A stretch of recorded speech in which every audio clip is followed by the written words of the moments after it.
Mystical Portrait is an action that I actually started working on over 5 years ago when my daughter was born. For those of you who photograph babies and small children, you know very well that it's often quite difficult to capture the perfect shot since these little ones are always on the move.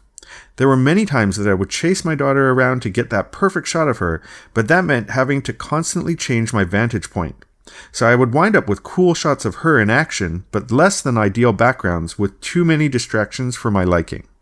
So I set out to create an action that would allow me to turn my photos into something more artistic, where the background would fade away and allow my images to be a more magical representation of my lovely subject. So here's a shot of her that I liked, but she was running around, and while the background isn't terribly distracting here in this case, I thought there was an opportunity to give this one more of an artistic flair and sort of a dreamy type of look to it. So the first step is to select the action, Mystical Portraits, from the Actions panel. When you open the toggle, you'll see there are 2 steps to the action. Click on Step 1, select Focus, and click Play at the bottom of the Actions panel.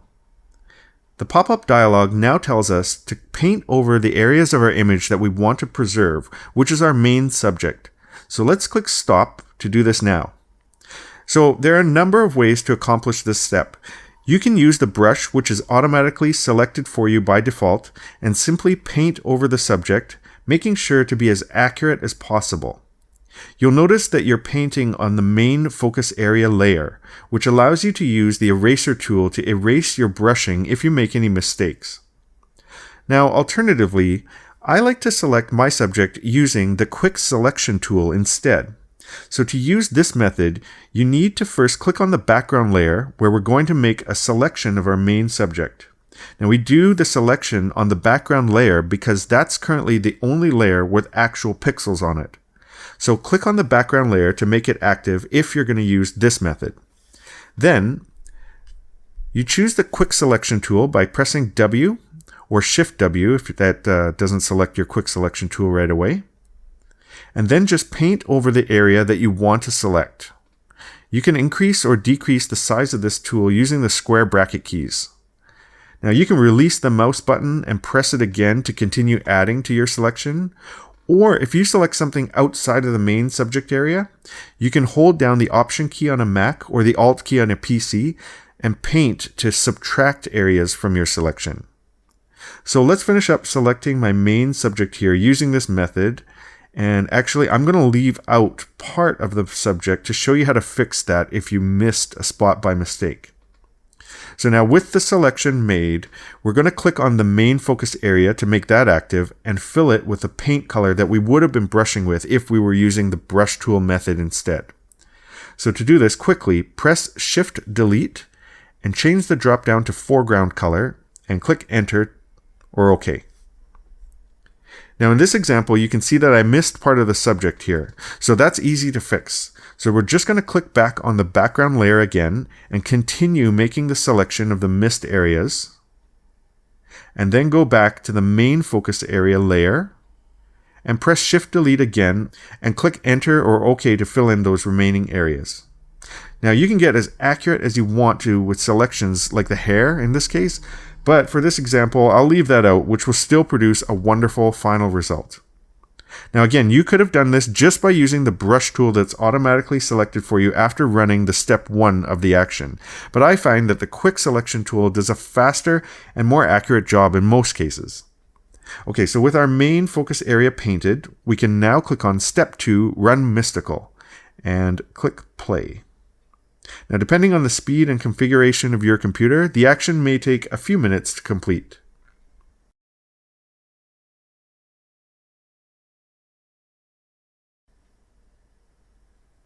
Okay, the action is complete here, and this dialog tells us that we can make custom adjustments if we would like to. So close this dialog box, and let's have a look at what more we can do. And let's also close the Actions panel out of the way as well. Okay, so firstly, I'm pretty happy with the result here. I've got a really cool, dreamy, mystical feeling, which is completely different from the original image with the background of the trees. But there's a lot more I can do here. So I think For this one, I'd like to use the crop tool and just tighten the crop on my lovely subject here, like this. Okay, so in the layers palette now, you'll see a number of layer groups here that we can explore and experiment with for different effects. So we'll start at the top here with tonal adjustments. So you can click on the little toggle to open this group up, and you can play with the 4 layers here for different effects. If you'd like to darken the image or brighten it, you can click on the visibility toggle to turn those layers on or off.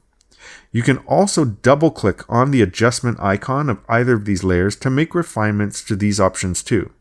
So actually, I like how the brighten image looks, so I'll turn that layer visibility on, but I'm also going to dial it down a little by reducing the opacity of the layer to around 50%. Now you can also add vibrance by turning that layer on, and I actually like that. Or I can double click it to adjust it further. So maybe I'll leave the vibrance at 20, but I'm going to reduce the saturation down to +5. Okay, now I can also see what the add contrast layer does, which is turned on by default.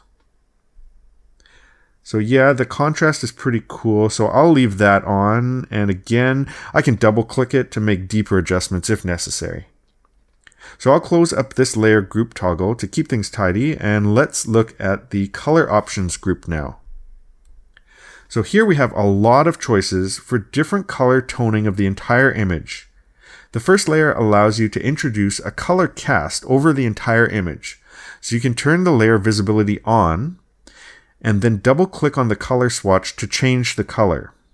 So this is going to have a pretty strong effect on the image, and again, you can leave it like that, or you can change the opacity to reduce the effect. So alternatively, you can use any of the black and white or the 10 color options that we've created for you just by turning on or off the layer visibilities of those layers.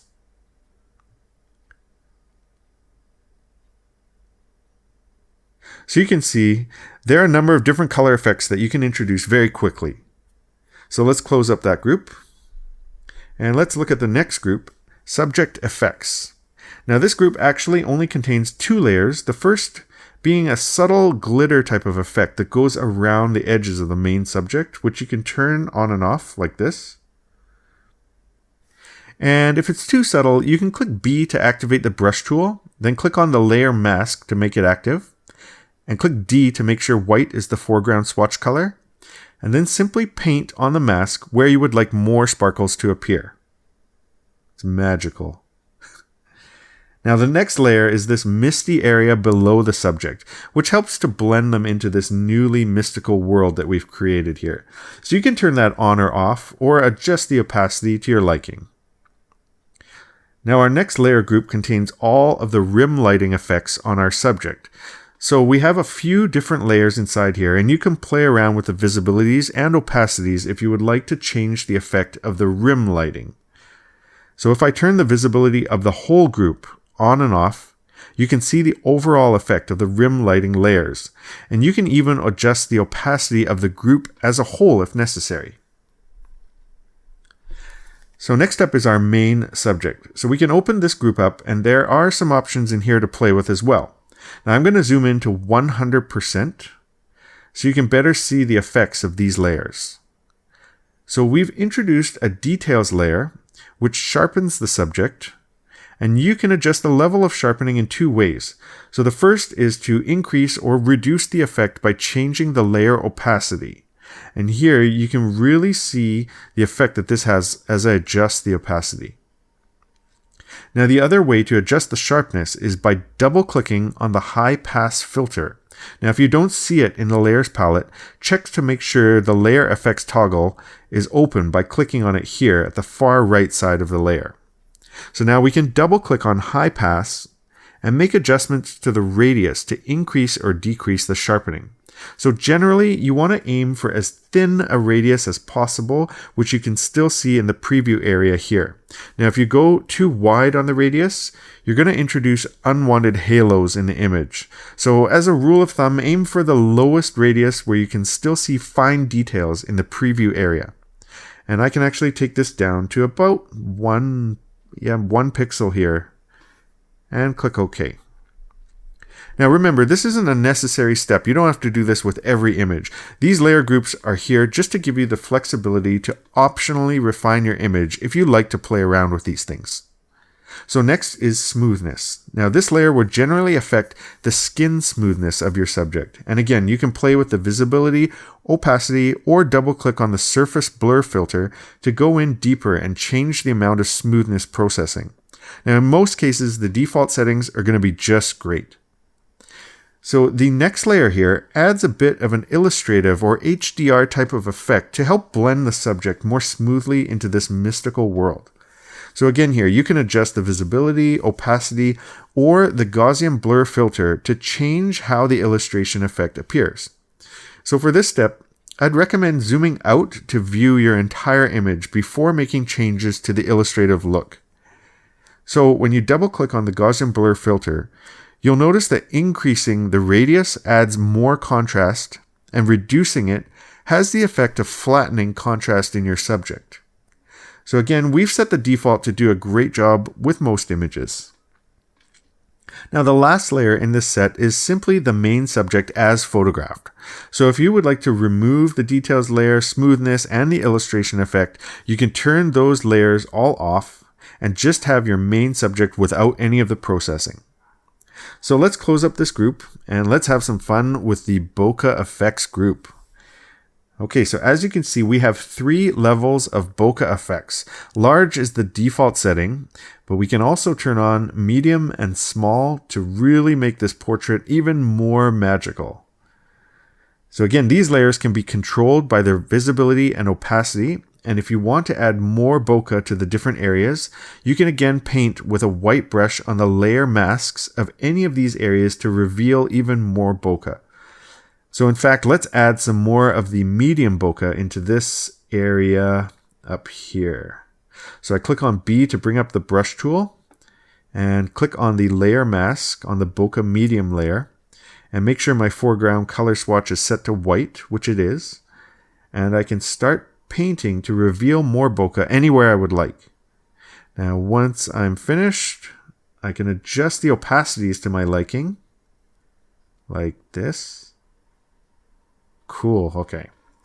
So we can close up this group, and now let's explore the background layers group. So first, we have the mist that appears behind our main subject, and we can adjust that opacity as we like. We have a glow layer that controls the amount of background glow around the main subject. And again, similar control with a visibility or opacity.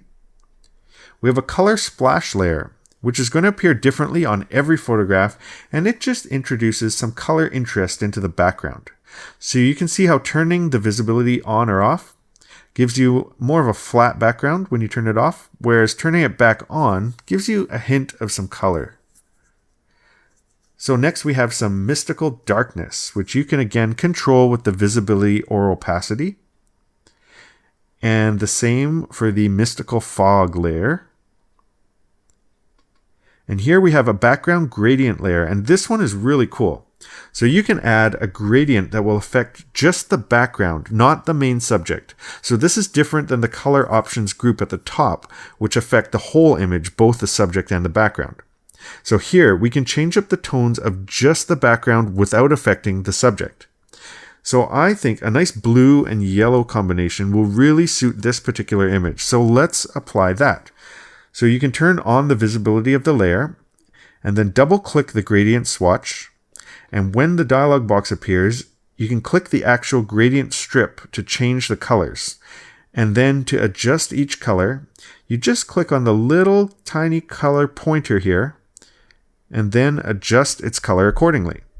So I'll adjust mine to blue and yellow. Okay.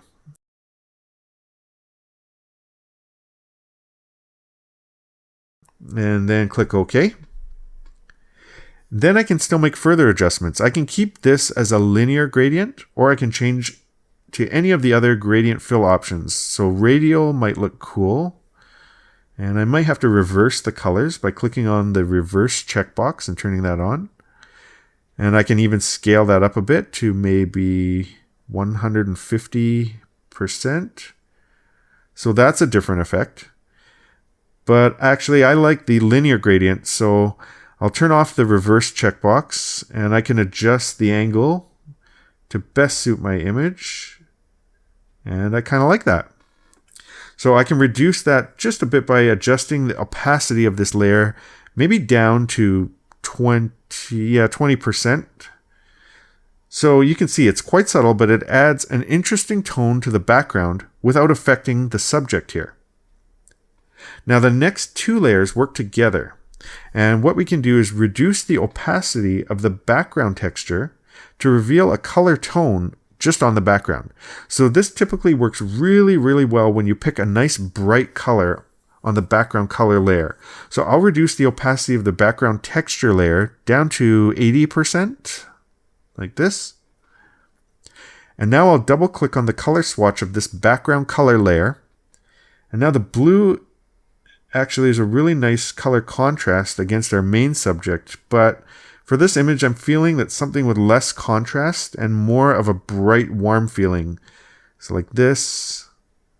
Yeah, I like that. So I'll click OK. And I think I'm actually going to reduce the opacity of the bokeh group a bit. And that actually completes our adjustment options. So if I hold down the Option key on a Mac or the Alt key on a PC and click on the background layer visibility icon, you can see the entire effect going from the original image to our brand new mystical portrait art conversion. It's a totally different look and feel, and I really like the effect that it has on this image. So now this is going to work great on such a wide variety of photographs, allowing you to create anything from a dark and ominous mystical portrait to a light and airy one, depending on your subject. So try using it to create a mystical avatar of yourself for social media even. Now I hope you find hours of fun with this one, and thank you very much for checking out our Photography BB Mystical Portrait Action. Enjoy! On behalf of myself and everyone here at Photography BB, thank you for checking out our brand new Artistry 2 Actions for Photoshop. We hope you have hours of fun creating stunning works of art with these, and I personally look forward to seeing everything you create using these actions.